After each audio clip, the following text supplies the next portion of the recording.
How's it going, guys?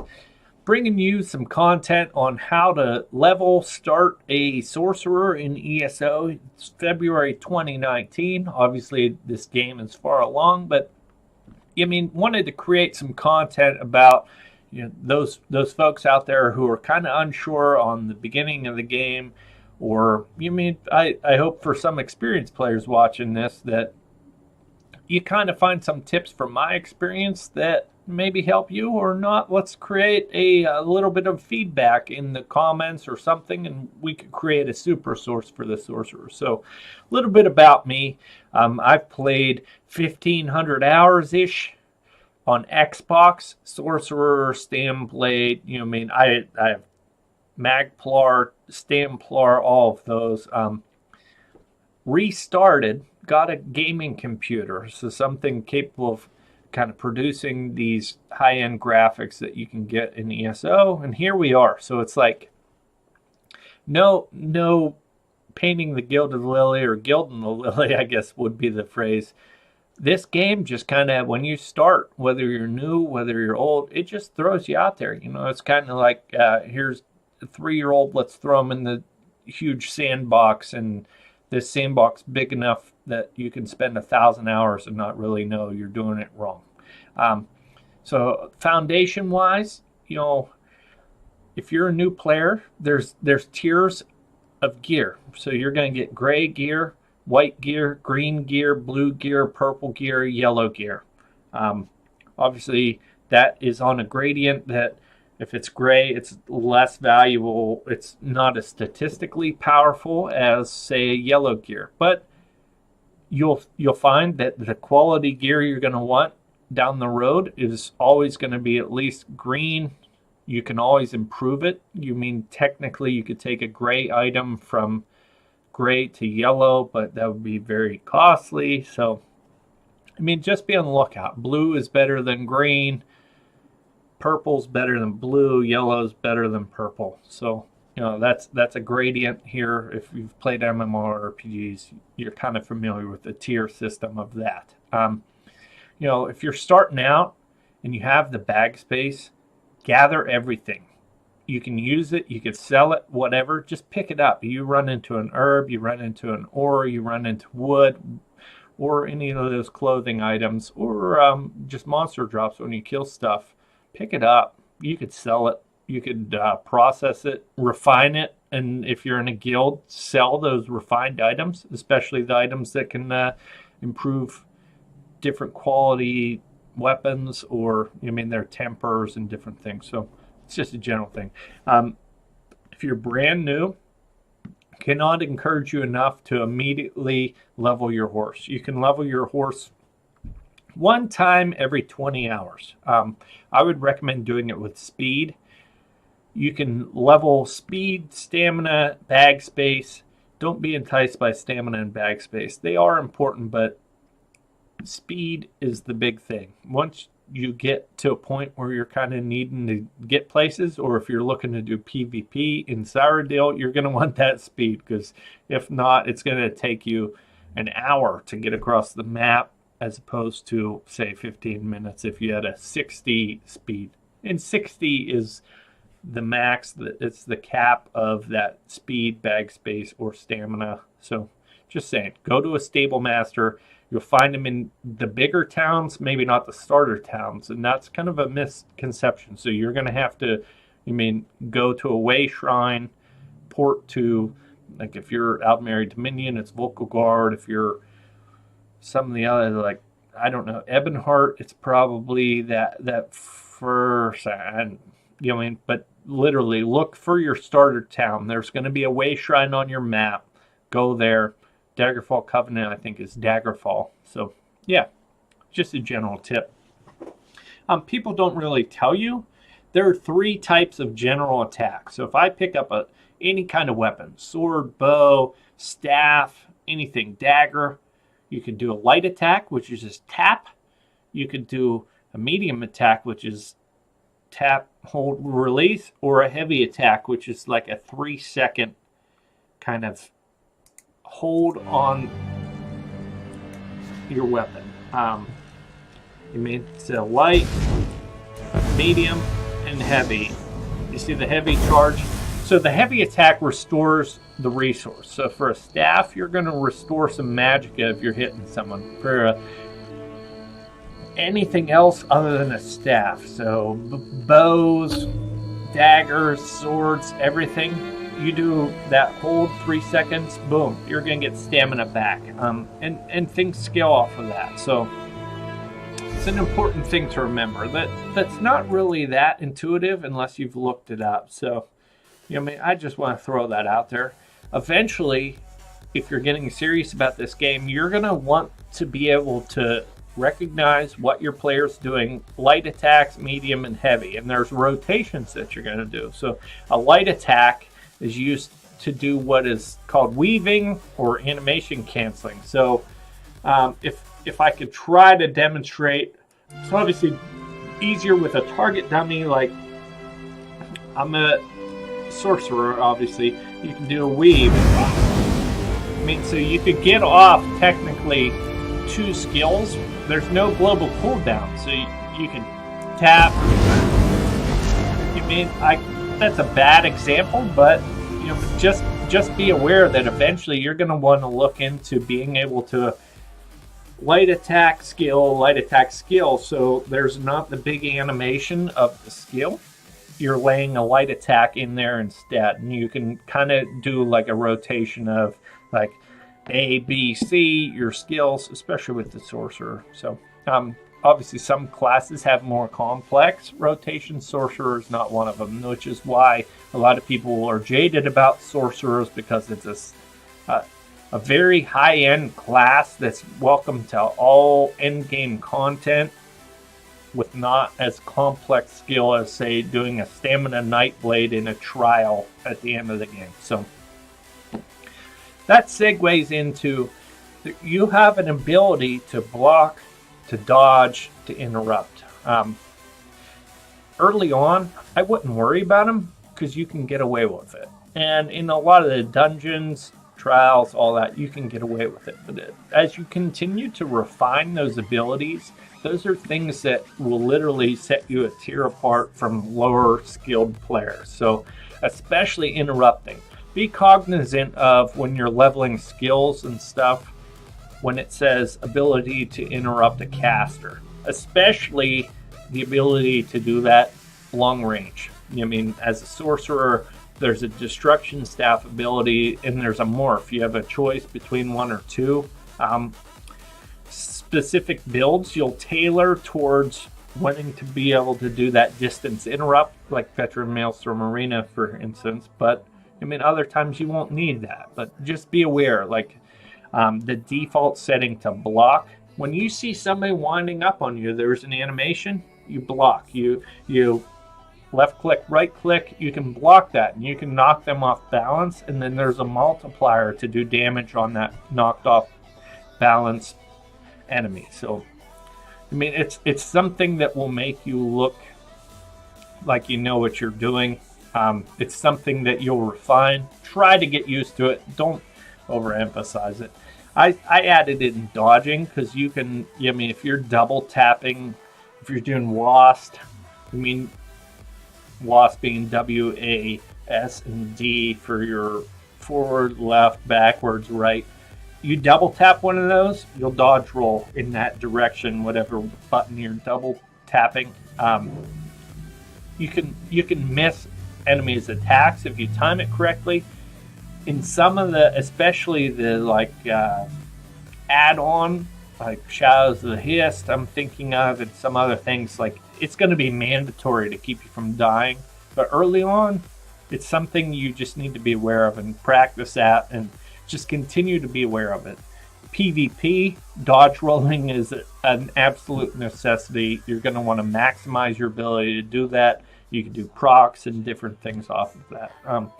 So without further ado, let's get into some of the more specifics of the Sorcerer class. I mean, I just think it's such a staple. Like, I've played Sorcerer to know it, and when I was recreating my ability to play the game, I wanted a Sorcerer because I know I could do everything in this game with the Sorcerer. because it's that strong. It's that multi-tooled. It has the ability to literally put out the highest tier damage, but at the same time, maybe the highest tiered survivability. And it's always been that way for years. So here we are. We'll go into our character skills. So general conception, everyone has certain skills in this game. They're weapon-based skills. You see weapon, right? Where it says weapon, every person has access to all of these skills. Some of them are worth it.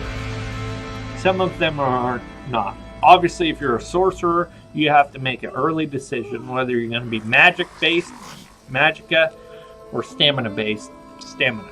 So stamina, that stat scales your two-handed, your dual-wield, and your bow, if you're using a bow. If you're magicka, you're constrained to destruction staffs and healing staffs, mainly destruction staffs. That segues to your general role. You could technically be a healer as a sorcerer. It's not the optimum, it's not the meta, but you could do that.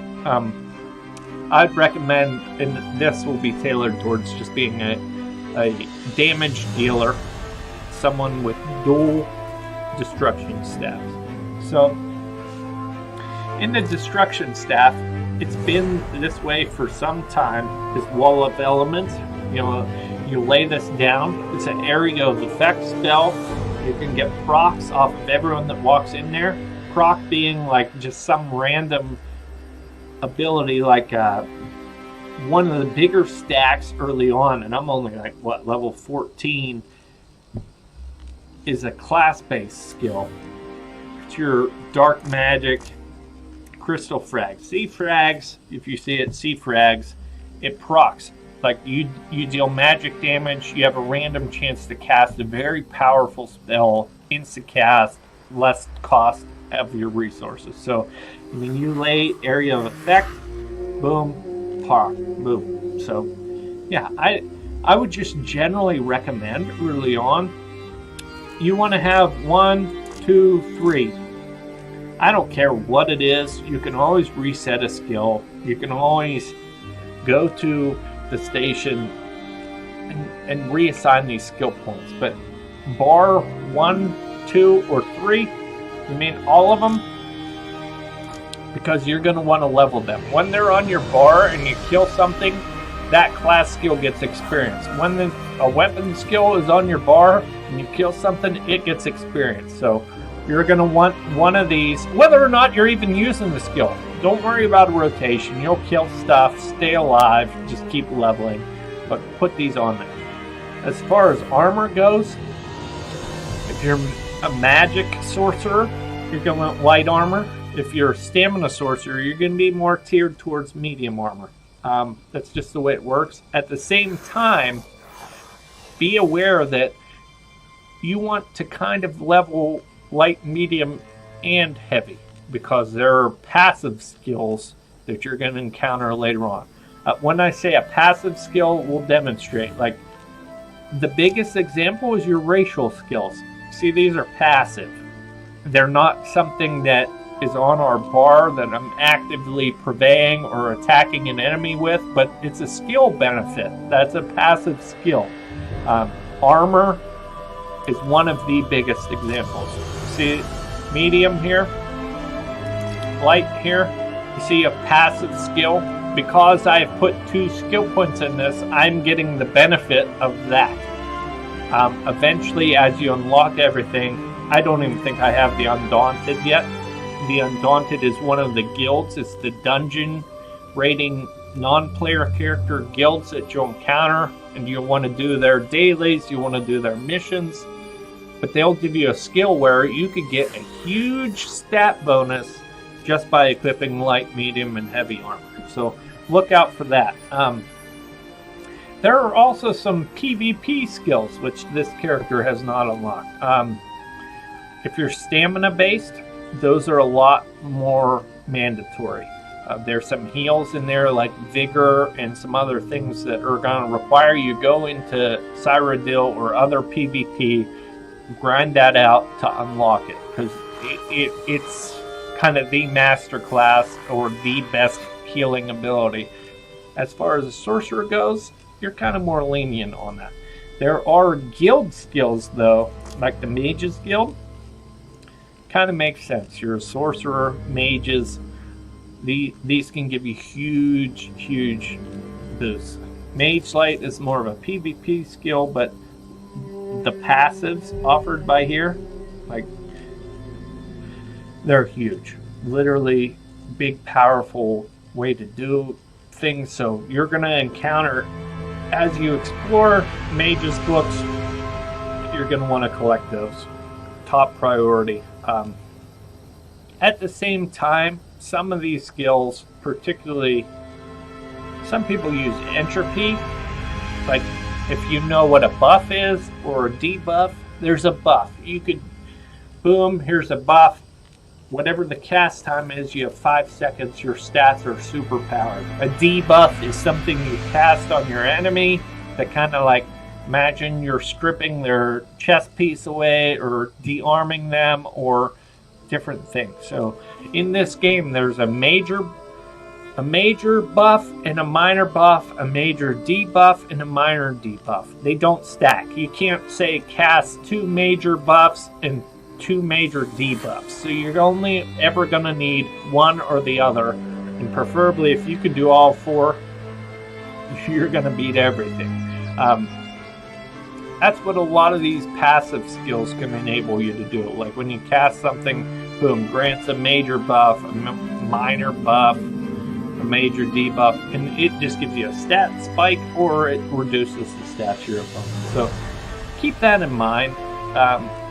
Obviously that is kind of an advanced example of sorcering, but it's something you'll, as this class, you can achieve those very simply without that complex or high end of a rotation. So it's another reason to play a Sorcerer, because you can get those and be very valuable to other teammates, groups, different things without that much high-end tier skill. So in a general sense, the role of a Sorcerer is everything. You mean you can tank, especially when you're high level. You mean there's going to be an ability, and that's one of the things that people hate about this class. There's a skill here, Conjured Ward. It literally makes you, based on your magic, your stats, you create a shield around yourself that is there for whatever X amount of seconds. Pay attention to what it says. Like the baseline says 6 seconds. You're like impervious. So you could tank stuff. You mean pretty much do everything or survive anything as long as you could keep these class-based skills up. You can also stack that with some of your other weapon-based shields that you cast. Literally, there's no better class if you're inexperienced to play, because if you master just shield stacking alone, your rotation doesn't matter, because you'll have an infinite enough time to just beat stuff. I mean, because you can't be damaged. So that's that. One last thought. A lot of people, when they're starting off a game, you know, if you're hardcore, like I start a game, I'm hardcore about it. I want to make the meta. You mean whatever the best possible, the highest ceiling could be, that's what I'm creating. In this game, the racial abilities kind of apply that. Like, I'm a high elf. You get pigeonholed into an alliance. There are 3 alliances. If you're not in that race, or you haven't bought the any race, any alliance package, you're kind of pigeonholed. I would just throw it out there. Race only matters if you're achieving the highest possible output of a character, and you're fighting or against the highest possible output of a character. You know what I mean? So those racial abilities, the racial passives and stuff are going to provide such a minute bonus to you that you're only really going to feel them if you're playing somebody and putting out 100% capacity of your character, and they also are. You know what I mean? So I would just say, if you want to be an Argonian sorcerer, you want to be anything else, it's not the meta. You don't have the highest possible potential, but you're literally only missing off of a few percentage points of benefit that, say, being a sorcerer or a high elf because of their passive racial abilities, or a dark elf because of their passive racial abilities, will provide you. So play what you want to look like.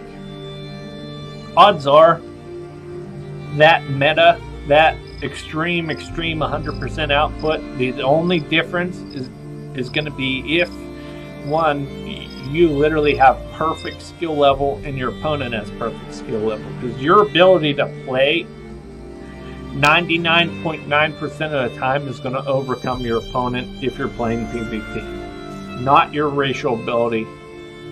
You know what I mean? So I would just encourage that, because it's kind of something I encountered. Like, I know the meta racial passives.